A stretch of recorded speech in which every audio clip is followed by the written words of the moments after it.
Let me ask you something honest. How long have you been waiting? Not weeks, not months. For some of you, it's been years. Years of telling yourself, you'll start soon. Years of making plans that never quite become actions. Years of knowing exactly what you should be doing, and somehow still not doing it. I get it. I really do. Because the waiting never feels like waiting. It feels like preparing. It feels like being smart, being careful, being realistic. But at some point, careful becomes an excuse, and realistic becomes a ceiling you put on yourself.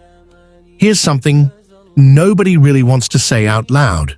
Nobody is coming to save you. Not a mentor, not a lucky break, not the right opportunity showing up at the right time. That's not how this works. The people you admire, who built something real, they didn't wait for permission. They didn't wait to feel ready. They just started. Imperfect, uncomfortable, unsure, and they figured it out on the way. That's available to you too, right now, today. But here's where most people get stuck. They confuse motivation with discipline, and those are not the same thing. Motivation is a feeling, and feelings come and go. Some mornings, you wake up ready to take on the world. Other mornings, you can barely look at yourself in the mirror. If you're only working when you feel like it, you're not really working. You're just waiting for a feeling to show up and carry you. Discipline is different. Discipline is a decision. It's saying, I don't care how I feel right now. I know what needs to be done, and I'm going to do it anyway.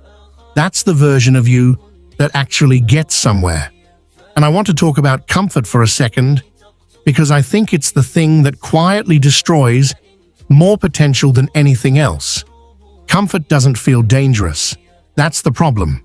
It feels like rest. It feels like you deserve it. And maybe sometimes you do. But when comfort becomes your default, when avoiding discomfort becomes the thing you're best at, that's when life starts shrinking on you. Growth lives on the other side of discomfort. Every time you push through something hard, you get a little stronger. Every time you do the thing you didn't feel like doing, you build evidence that you can be trusted by yourself. And that evidence stacks up over time into something that actually looks like a life you're proud of. Look, you don't need to be the most talented person in the room. You don't need some special gift or perfect circumstances